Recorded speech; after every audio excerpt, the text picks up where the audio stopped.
Hello YouTube. I'm back with another video. My name is Paul Dunn. I am a midlife male and a clinical psychologist. And if this is your first video, please subscribe to my channel.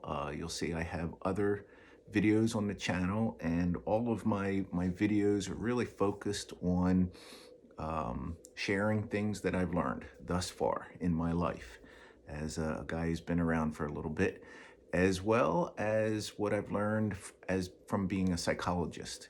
I love working with people, and I love doing psychotherapy, counseling work with people, and I've learned a lot about how we adjust to life, and so that's really what this video today is going to focus on is how to adjust easily and comfortably to what we're all dealing with right now. Having to do more social separation, spending a lot more time at home, and how to make the best of that.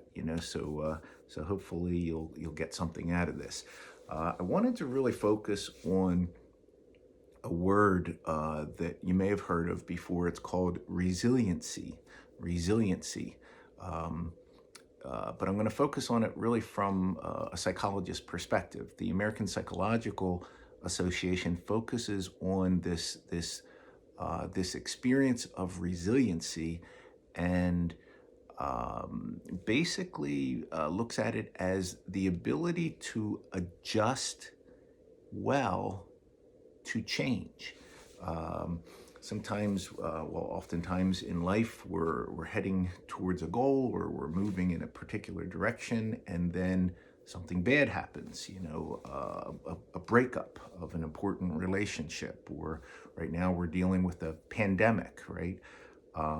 People are stuck at home, people are getting sick, and people have a lot of worries and anxieties. The market's dropped, so there's a lot of things that are happening that we have to adjust to, and our ability to adjust not only helps us subjectively experience whatever is happening in a better way, but also it helps others. All right, so resiliency is the ability to adjust well to either traumatic or to changes that are occurring in our life.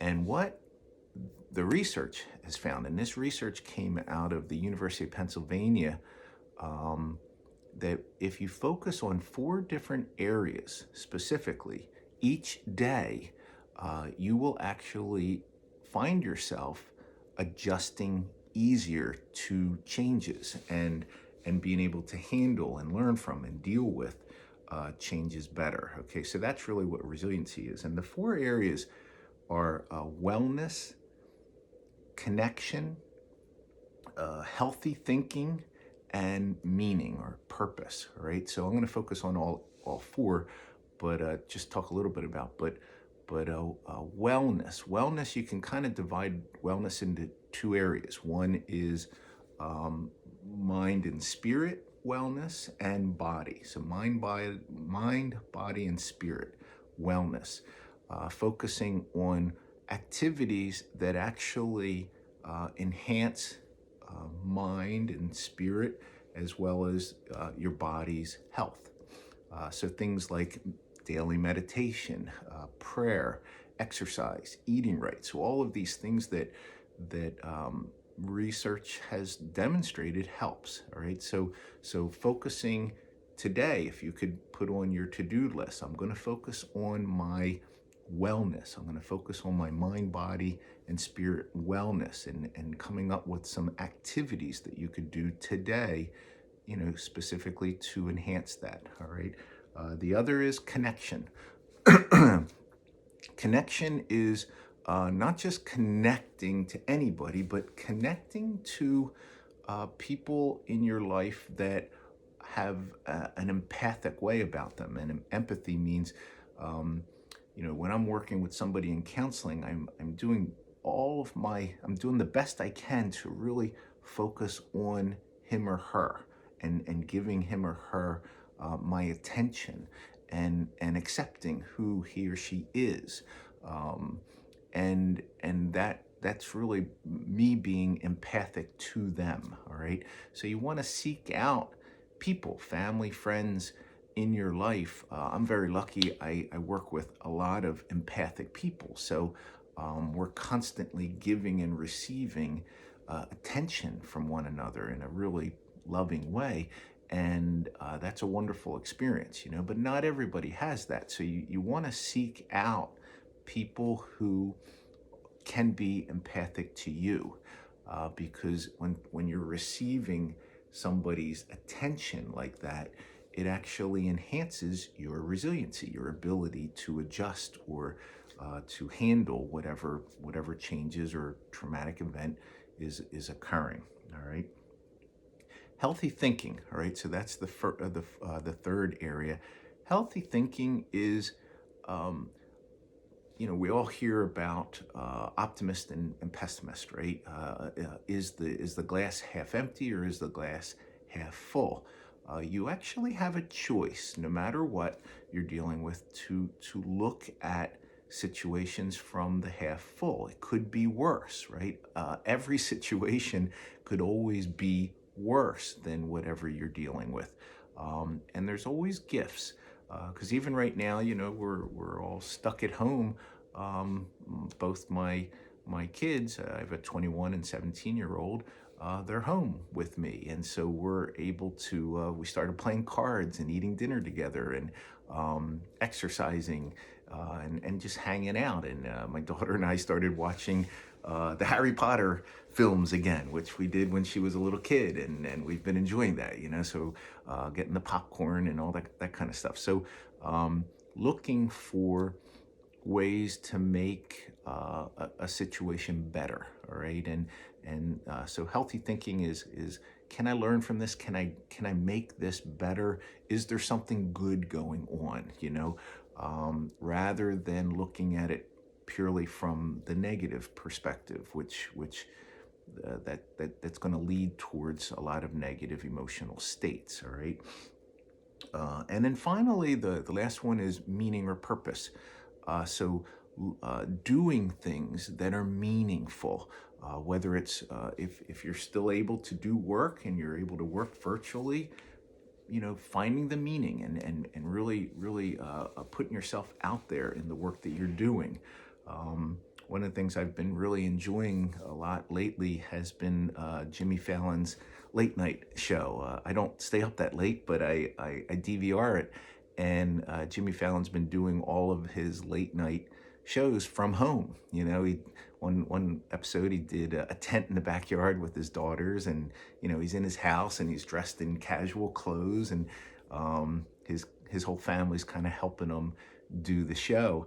But then he has guests coming on through Zoom or FaceTime or whatever, and they all have charities, and so I've been giving to some of these charities that have been coming on, because I really enjoy the guest. I enjoy what the guest is saying about that particular charity. But that's something meaningful, and it makes me feel good to be able to give. Not I'm giving big, I'm giving, some money, but giving them towards, because it's now in my mind, so looking for activities, things that you can do that are meaningful, that have purpose.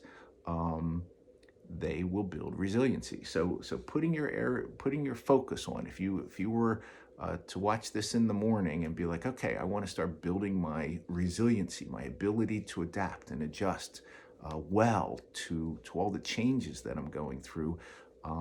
Create an agenda that focuses on wellness, mind, body, spirit. What are some things I could do that are going to support my mind, body, spirit? Connection. Can I connect with people who are empathic? Can I be empathic myself with others?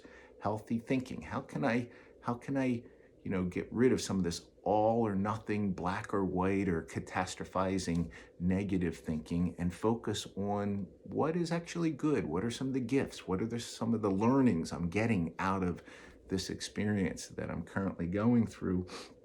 And then finally, meaning, purpose. You know, is there something I could be doing that would be offering something good to other people?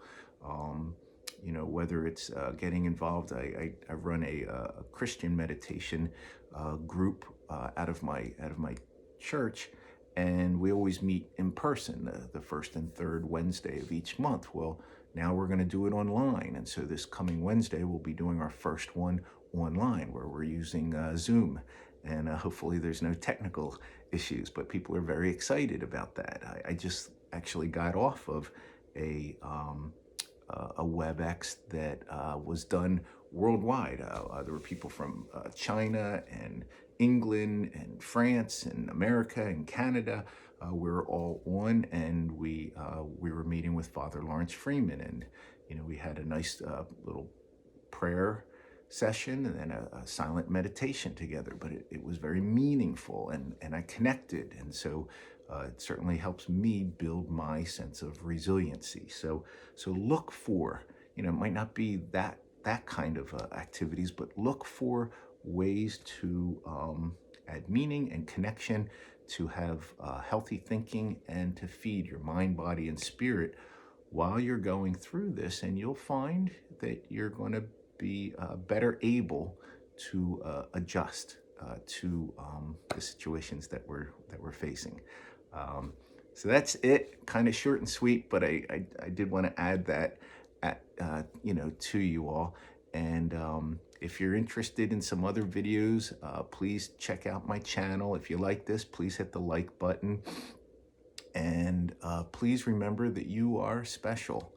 Every person, every human being on the face of this planet is a special being, and you are one of them. And so please know that you are special. Please know that you're in my thoughts and prayers. All right. Have a good evening. All right. See ya.